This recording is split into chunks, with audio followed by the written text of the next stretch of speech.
Welcome again to another 30 Minutes with the Lowe, who puts a high in your viewing entertainment. Appearing first before our cameras today is an actress whose spryness and enthusiasm belie her actual years. A former star of Different Strokes and Filthy Rich, she is currently to be seen with Lee Majors in The Fall Guy. I speak of the ever young and irresistible Nedra Volz. Also with us today is a man who, although not known as a film critic, will tell you unequivocally that Manhattan Melodrama was a deadly movie. That's right, he's the actor who played the title role in and rose to unequivocal stardom as Dillinger, the one and only Laurence Tierney. And now, here's someone who would have preferred had the cowboy hero been named Skip-Along Cassidy, your man of the half hour, Skip E. Lowe. A band singer. I can't believe you were a band singer. I was young once, you know. You were a band singer, though. Of course. How many years ago was that? Oh, I hesitate to mention that. Really? Oh, it was 40, 50 years ago. I don't know, 50, 60 maybe, I don't know. Nedra Volz, tell me, how long really have you been in the business, show business, really? Well, I was carried on the stage by my mother when I was 6 weeks old. And I'll soon be, well, I'm not soon be 78. I'm 77 now. Next June, I'll be 78. 78. God bless you, darling. That's wonderful. I'm having a ball. Yeah, but I understand that you were in a play in Upland, California a few years ago. Yeah. And there was a gentleman by the name of Dale Garrett. Yeah, Garrick. Garrick? Yes. He discovered you. Well, Did he or not? No, I don't think that's exactly the way it happened, Skip. Would you like me to tell you how it happened? Yes, I would. Well, as a matter of fact, there was a young gentleman working in the little theater there in Upland. And he had Dale Garrick as his agent. Well, the man that I worked for is Mark Shipley. He has the Gallery Theater there. And he liked what I did, and he gave me some really good parts, comedy. And I got quite well established, and Mark thought that I had potential, could maybe make a couple of bucks in commercials or some little old thing, you know. So he got this young man to take me into Dale's office for an interview. And of course it wasn't too difficult because I did have a background of theatrics, and that's why Dale took me in. And he signed you up, but Norman, I understand Norman Lear is the one really signed you up. Well, actually, Norman came into my life in '75 when I was doing a bit on Good Times, which, of course, is my favorite program. I always watched it. And I was rather uptight between shows. You know, we do 2 takes. We do a show at 5:30 and then one at 8 o'clock with a live audience and all that. And I was sort of uptight because I was real thrilled about network and with these wonderful people I was going to work with, and it was so exciting. And so between shows, you go down in the green room or whatever, and they bring in food and they have notes and that type of thing. And I couldn't have eaten. I probably would have been sick, you see. I see. So I was just nibbling on some celery or something, and this man came up and he said, you're doing a terrific job for us. I said, well, thank you, sir. And he said, no, I mean it. We're going to have you back. I said, well, I certainly hope so. And when he left, fortunately, he knew I was kidding, because when he left, I said to one of the fellows, who was that guy? And he said, that's Norman Lear. I said, oh, there goes my career. But he signed you up. Oh, yes. He's a great Panther person, you know. But your first movie was 10. Yeah, that was... Tell me about that. Blake Edwards. Blake Edwards. I had a wonderful interview with Blake. And I didn't really think the scene was all that funny. I mean, it was, the dog running out of the room, that was funny. That was funny. Was it? But what the old lady did, I didn't think was very funny. But when I walked in Blake's office for the audition, the interview, he said, well, to begin with, you're much too young for the part. I said, I'm too young for the part? Too young, right. I've never been too young for anything. He said, well, we can take care of that with makeup. And then he said, you don't have any dialogue, I just want you to shuffle across the floor. And he showed me how he wanted me to shuffle. And I said, Blake, I walk like that all the time. He said, oh, good. Then he told me what the rest of the skit was, which if you saw the picture, you know what the old girl did, and the dog ran out of the room, so bit. And he told me what the rest of the skit was, and I said, Blake, I'm not sure I can do that on cue. He said, well, we'll fake it. I said, oh, good. But that's what happened. Nedra Volz. Now, what kind of name is that, Nedra? Well, Volz is a German name. That's my married name. And my maiden name was Nedra Lear, which is French and German. And the name Nedra came from a book by George Bar McCutcheon, an old writer.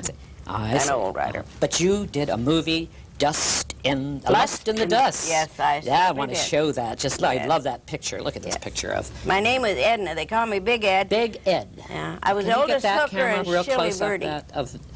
See, I think that's a great... Oldest hooker in Shilly Verdi. The oldest hooker. You played a hooker in that? Oh, yes. Did you really? Yeah. And that was with Tab Hunter? And Cesar Romero. Laney Kazan. But you haven't... Divine, yes. Oh, yeah. Funny. Is he funny? Oh, yes. Is he? But tell me something about your new movie out. You have a new one out, Moving Violations. Well, it's been out. It came out about the same time, Lust in the Dust. Oh, it did, But they both disappeared sort of fast, which I don't make any explanations about those things, because I don't know. But Moving Violations was a PG-13.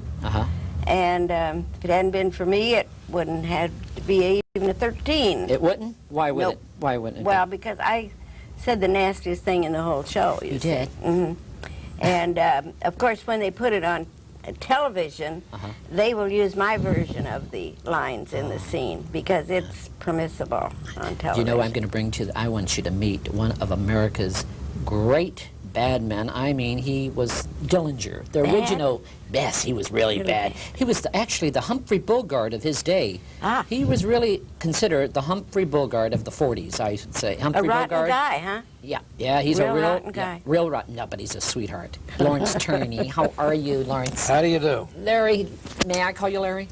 I guess you. How have you been? My God, Scott Brady's brother. This is.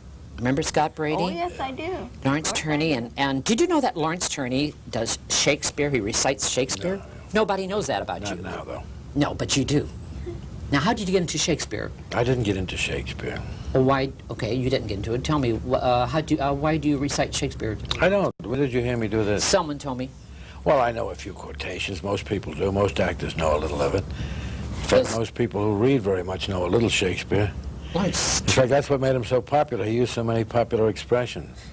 Laurence Tierney, tell me, what have you been doing with yourself? You just got a new... Well, I've been doing a lot of TV recently. I just finished Hill Street Blues, and before that I did a Tales of the Dark Side. That's right, you did. With Phyllis Diller. And when is that coming out? Before that I did, right after that, between the two, I did Remington Steele, neither of which has come out yet. Hill Street Blues is shown, but the other two haven't.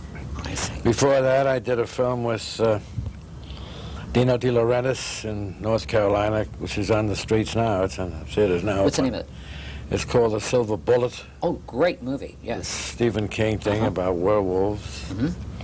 And just before, right after that, I did Pruzzisano with John Huston. Which was tell me about John. Pleasure. I'd wanted to work with him a long time. I'd always admired him. I think he's one of the best American directors. In fact, best directors in the world, I think. I think he's a terrific director.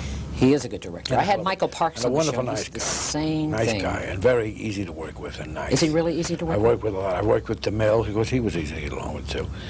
But I found Huston a pleasure to work with. Do you think Hollywood has changed? And the picture just won the Golden Lion Award in the Venice Film Festival. I just talked to Angelica Houston, who's in the film with Jack Nicholson. Pruzzisano, and she just came back from Venice. And I talked to her today, and she told me they won the Golden Lion Award for the best picture really? How at that festival. Great. And she plays an excellent part in it. She does an excellent job. Everyone talked about her before. Did you see it? No, I have not. I heard it's great. She really surprised me and everybody else. She really, she plays a tough Italian what do you play gangster in it? type. What do you play in it, John? I play a police lieutenant. You play a police lieutenant? I see. But you're always playing those tough guys. But Houston was, I play what they cast me in. San Quentin, that was what year was that done? In the Man of San Quentin. 49 or something like that. Was it 47? No, 49. 49? And how about Born to Kill? Who was in that? Born to Kill. Claire Trevor, Audrey Long, Philip Terry. Claire Trevor was in Born to Kill? I'll never forget this wonderful old woman who'd been in films for many, many years, Esther Howard. Esther? She was wonderful. She played an really old woman in the picture. And she'd come in every morning with a with a big thermos bottle of martinis to last her during the day, and she was a lot of fun to work with. She'd been around many, many years as a young girl. I'd seen old-time films, and I saw her walking around as a showgirl. And she was so nice to work with. There was a lot of rumors around Hollywood about you.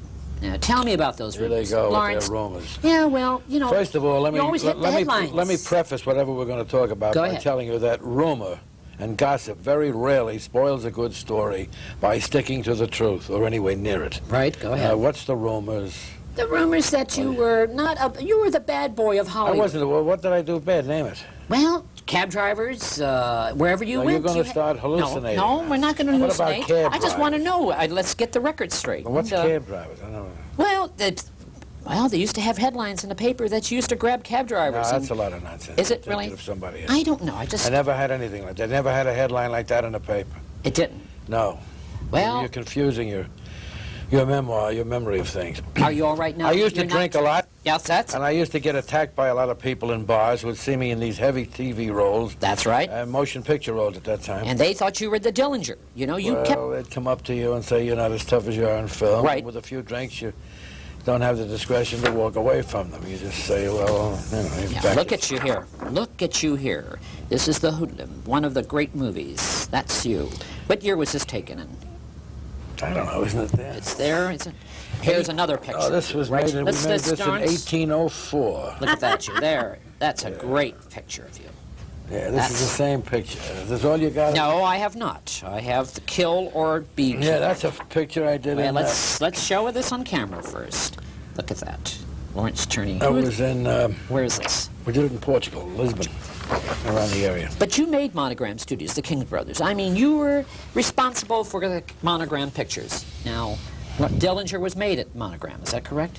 Yeah, Monogram, Allied Artists, I don't know. Tell me about those days of Hollywood. What do you want to know?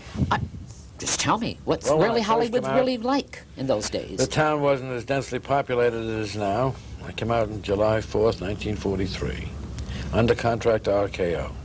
Now, let me get right.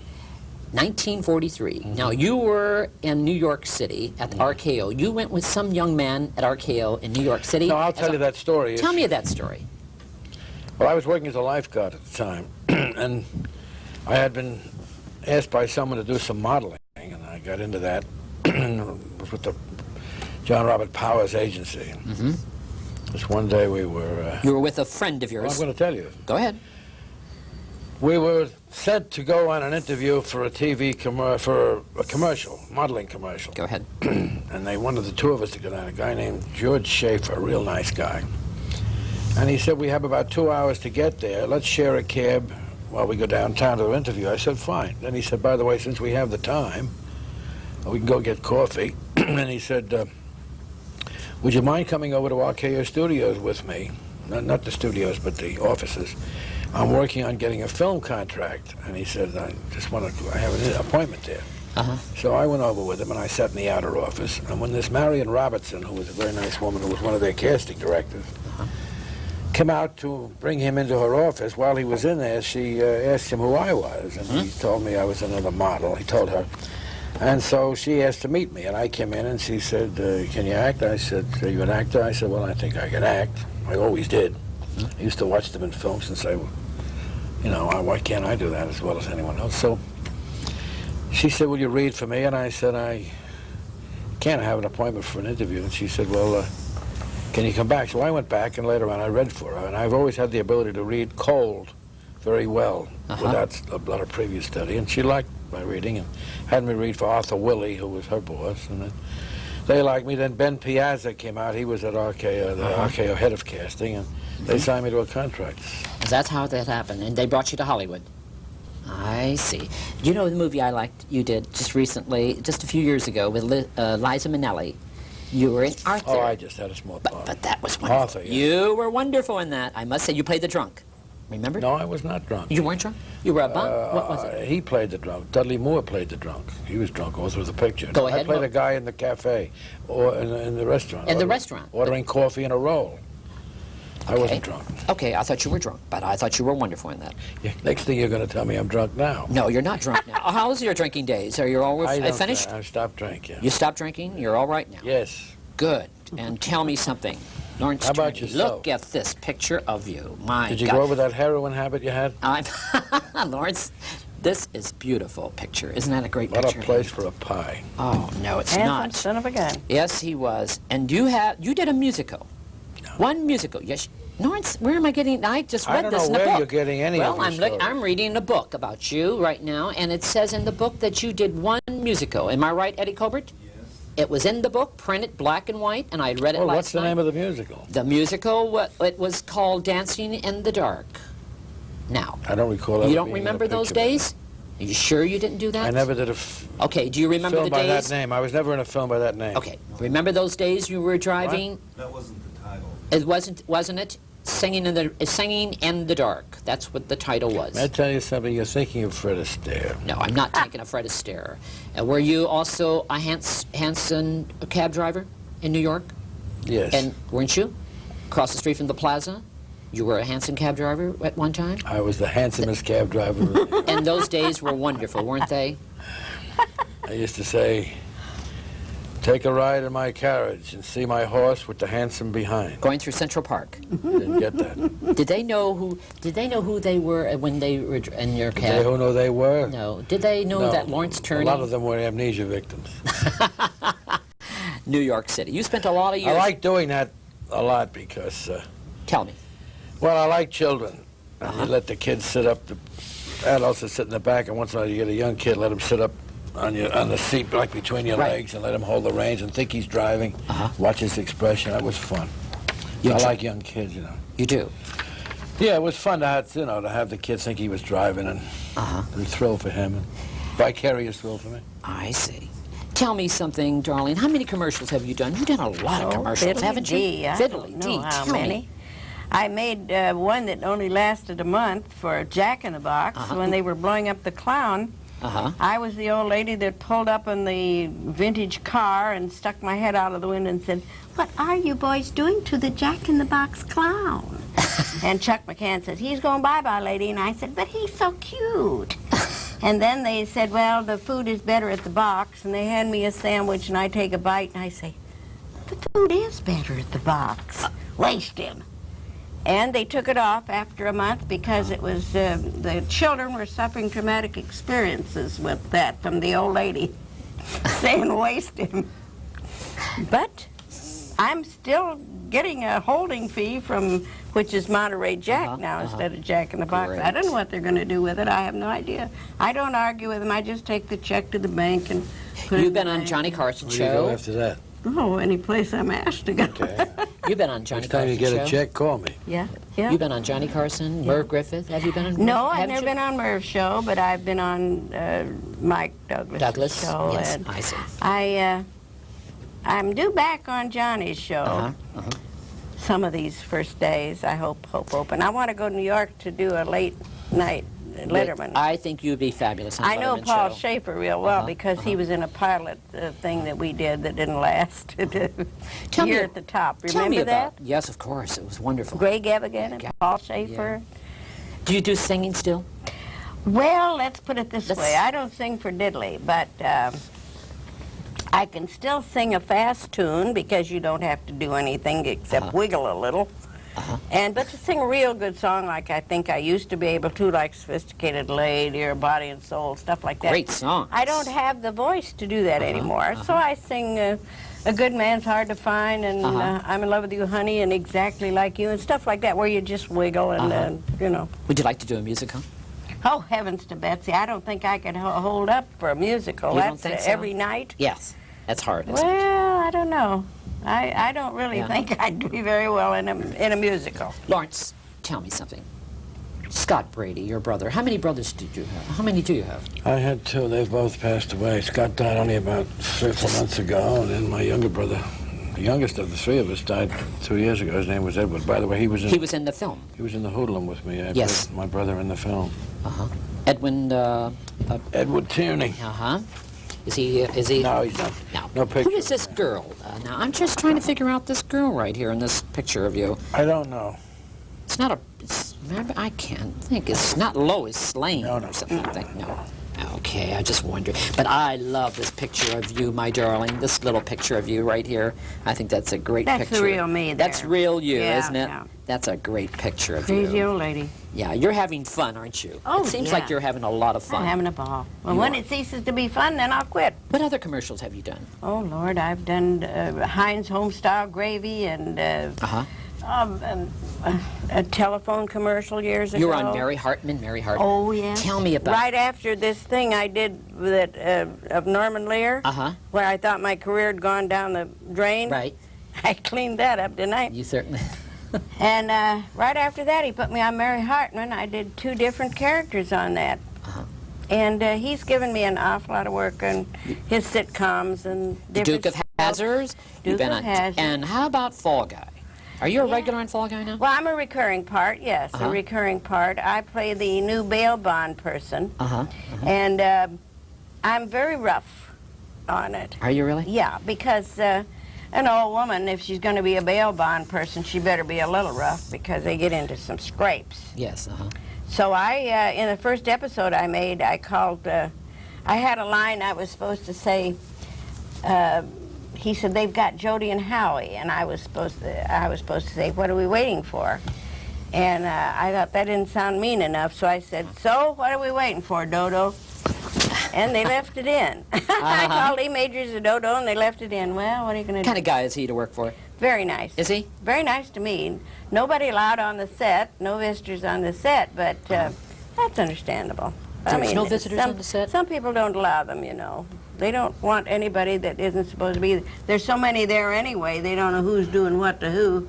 Lawrence, tell me something. In your day, did you have a lot of visitors on the set? In my day? Yeah, well, in 1940 and the 40s and the 50s, I'm talking walking about. around a cemetery.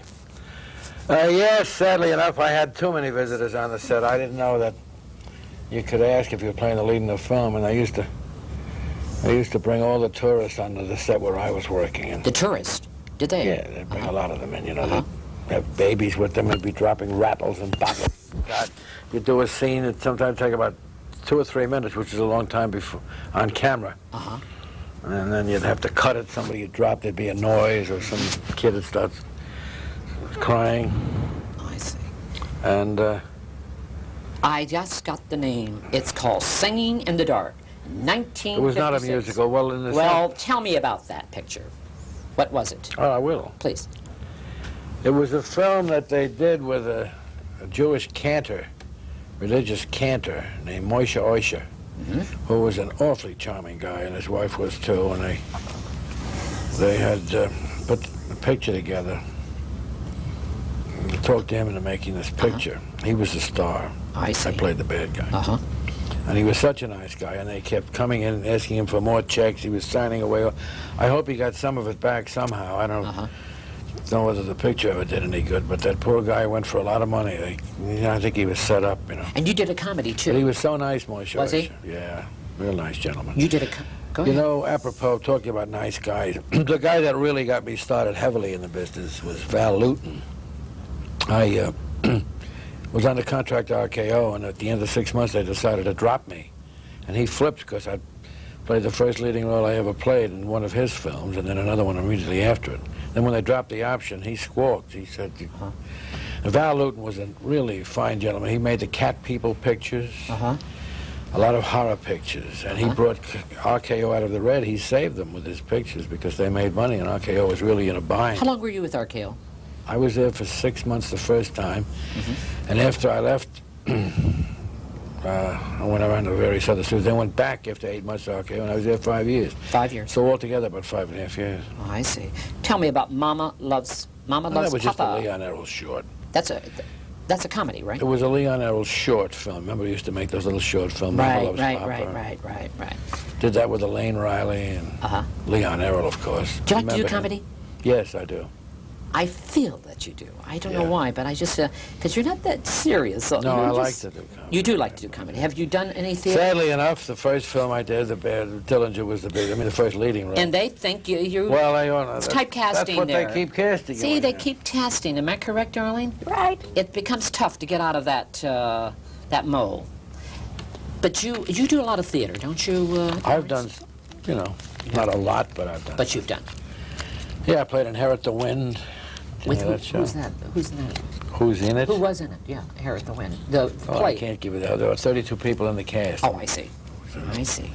I played the lead in it. It's the story of the Stopes evolution trial. I played Clarence Darrow. I see. I did a lot of film, a lot of stage. You're born in Brooklyn, are you? Yes. You were born in Brooklyn. I see. You're a New York boy. You say Dirty Purple Boy. Is that where you're from? And where are you born, They Dylan? say you can leave Iowa. Brooklyn, but Brooklyn will never leave you. Ah. That's where the tall corn grows. Right. Iowa, yes. Tell me about that. I was It telling missed her me. I used to It go does. with Donna Reed's sister, LaVon Mullinger. Donna Reed's real name is Mullinger. And they're from Iowa. I don't know what part, though. I live down on the Mississippi there. I'm down from Illinois, originally. between Keokuk and Fort Madison. Originally Little Illinois, and town. that's where I'm from, too. And what part of Iowa? Rockford, What I part worked- of Iowa are you from? I worked over an upholstered sewer there once. You did, an upholstered sewer. Now, that's Upholstered one... sewer, that's what I call Where is that, rockhill darling? bars. What part of Iowa are you from? I'm from the side. You know the little thing that's down there on Iowa, that little gizmo thing that goes down? Well, You I'm were down born in there. in the town of Gizmo. Yeah, no. Montrose. You were Miss Gizmo. I was Nancy. across the river from Nauvoo. Where were you born? What city? Okay, Laurence. Montrose, Iowa. Montrose. Across Beautiful. the river from Nauvoo, Illinois. No. So there, too. Lawrence Tierney, you are smoking a cigarette on this set. You know that? Well, that's... Sorry, I forget. Let's not make a speech. Okay, we won't make excuses. But anyway, I do want to thank you both for coming this afternoon. I really do. And it's been a pleasure interviewing you It's both. nice to have been here with Nedra. Isn't she a lovely lady? Yes. I think she's Crazy a old delightful lady. lady. What As soon as the she gets heck? another one And of what's- those checks, I'm going to meet her and we're going Yeah. out. What is your plans in the future now? What is happening with Just you? whatever happens to me is okay. You have anything coming up? No, Just- the recurring role on Fall Guy is I'm going to do some game shows if they'll have me. I love game I heard shows. you don't are- have to learn any lines. You make some money. Yeah, I heard you are in some game shows now, aren't you? Well, no, I'm not right at the moment, but I'm going in for a pilot on the middle of this month sometime. And Larry, what are you doing now? What's your anything new coming up for you? I'm about to read for a play at the Mark Taper Theater. Great. I don't know the name of it yet. I think I'm going to Great. do this Sunday. And I understand you're changing agents too. No, I'm not. You're not changing. Just the commercial agent. Commercial Forget agents. that. I see. I don't know. My theatrical agent's fine.